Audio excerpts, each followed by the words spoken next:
Il s'agit de déployer des agents de police nationale au plus près des habitants et, en parallèle, de travailler à une nouvelle doctrine d'emploi de ces agents de police nationale pour laisser place à une proximité dans la relation entre eux et les usagers du service public qu'ils incarnent. Il aurait été nécessaire d'examiner sérieusement notre proposition de loi en commission et non de la rejeter sur des bases idéologiques pour plusieurs raisons.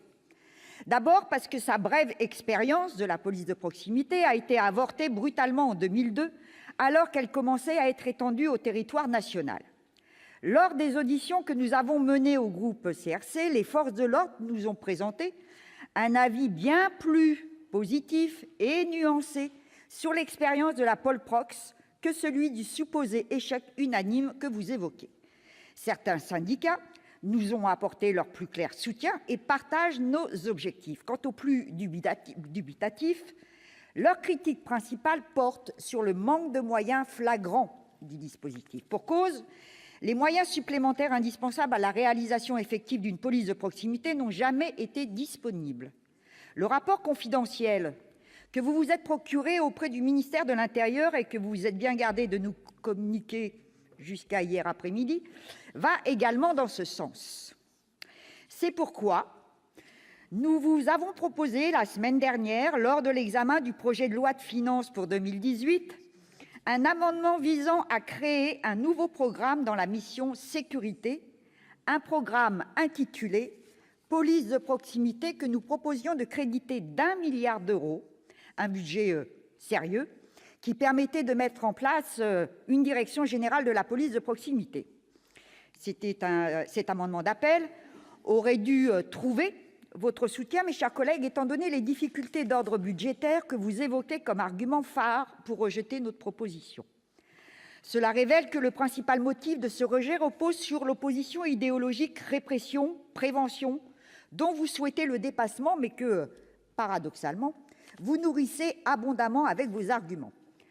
Nous sommes absolument d'accord avec la nécessité impérieuse de sortir de cette opposition, car pour nous, la police de proximité est une police à la fois préventive, dissuasive et répressive. Il s'agit de renforcer ce triptyque en le rééquilibrant. Abusivement présentée comme transformant les policiers en doublons des travailleurs sociaux, la police de proximité n'a jamais signifié une limitation des missions des policiers chargés de la mettre en oeuvre. D'ailleurs, dès 2006, la mission d'information créée par le Sénat à la suite des émeutes urbaines d'octobre et novembre 2005 concluait à la nécessité d'une police de proximité, je cite, « dont le rôle n'est pas de faire de la répression, mais de rappeler et expliquer la règle et de réduire la fréquence du recours à l'intervention de la force publique. » Son auteur, Pierre André, un de vos collègues de l'UMP alors, souhaitait à l'évidence, comme nous, dépasser le clivage répression-prévention. Un dépassement indispensable car, loin de répondre aux inquiétudes de nos concitoyens en matière de sécurité, les politiques gouvernementales menées depuis 2002, basées sur le tout répressif, se sont toutes révélées contre-productives. Pire encore, elles ont contribué à distendre le lien de confiance entre la population et les forces de l'ordre. En parallèle, les fonctionnaires de police et de gendarmerie souffrent directement de la dégradation de leurs relations avec la population, alors que leurs conditions de travail se trouvent extrêmement détériorées, notamment en raison du renouvellement incessant de l'état d'urgence ces 20 derniers mois et du stress permanent qu'engendrent des situations trop souvent conflictuelles. Face à cela, une argumentation que je dirais fallacieuse nous est opposée. Vous prétendez donc que la volonté de lutter contre le sentiment d'insécurité, notamment dans les zones les plus sensibles, et de rapprocher la police de la population, n'a cessé, au cours des 15 dernières années, d'animer les réformes d'organisation de la police nationale et que les BST assurent des missions de sécurisation de proximité. Sincèrement, je ne peux pas croire en une telle méconnaissance de votre part. Créées en 2010 par Brice Hortefeux, ces brigades spécialisées de terrain avaient pour simple objectif de réinvestir les quartiers grâce à la dissuasion et à la répression. Ce ne sont pas des policiers d'ambiance ou des éducateurs sociaux, assurait alors le ministre de l'Intérieur, ni des grands frères inopérants en chemisette qui font partie du paysage. En effet, peu de chance d'être assimilés à des éducateurs, en plus des matraques télescopiques, LBD 40 flashball, grenades lacrymogènes, armes de service, gilets pare-balles, jambières et manchettes complètent la panoplie de ces policiers. À l'hostilité de cet accoutrement et de l'attitude ultra-répressive qu'elle inspire, nous pensons, et nous l'assumons très clairement, qu'être en contact permanent avec la population implique, d'une part, une aptitude à l'écoute et au dialogue, un équipement léger et un mode de déplacement simple. D'autre part, la restauration du lien de confiance entre police et population ne passera que par le développement de la polyvalence de l'activité policière, en intégrant la réalité du quartier aux missions de prévention, dissuasion, répression et sanctions propres au métier de policier. De la pratique de l'îlotage à l'organisation d'opérations culturelles et sportives, je dois vous dire que nous ne craignons pas les clichés et les caricatures que susciteront nos propos, car nous sommes convaincus de la nécessité de changer de paradigme. Le rapport de M. Grosdidier en fait lui-même la démonstration, je le cite. « La multiplication des dispositifs policiers n'a pas permis d'enrayer le cercle de la délinquance qui continue de se maintenir à un niveau élevé.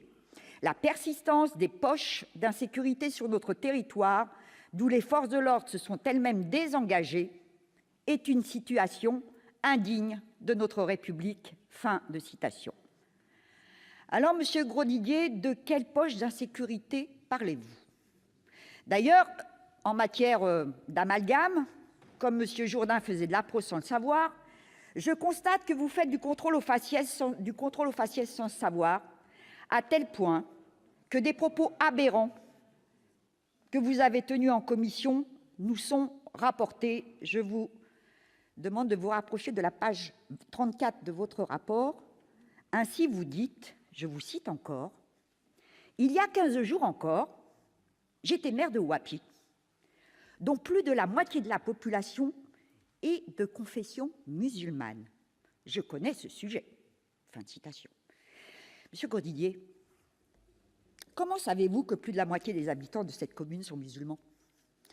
Comprenez que ce genre d'amalgame est intolérable et que si nos quartiers les plus populaires ne sont plus réceptifs aux messages de prévention et encore moins à la répression, c'est aussi et surtout à cause de ce genre de propos.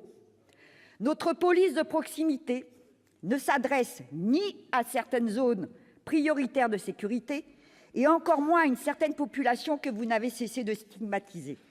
Il s'agit d'une police à l'écoute de nos concitoyens et de leurs attentes en matière de sécurité publique sur tout le territoire. Vous soutenez qu'elle n'aurait pas sa place dans certains départements. Mais y a-t-il, sur notre territoire français, une collectivité où personne n'a jamais affaire avec la police, vierge de tout contentieux de voisinage, de tout problème de discrimination ou encore de violence conjugale? Sur l'argument consistant à dire que notre initiative législative s'entrechoque avec les annonces de police de sécurité du quotidien du gouvernement. Hélas, mes chers collègues, le mince espoir qu'a fait naître chez nous cette annonce est vite retombé, a fini de nous convaincre d'inscrire notre proposition de loi à l'ordre du jour, et les auditions que nous avons menées nous ont confortés dans ce choix. Les maires volontaires à l'expérimentation de cette PSQ ont été très clairs sur la vacuité du projet.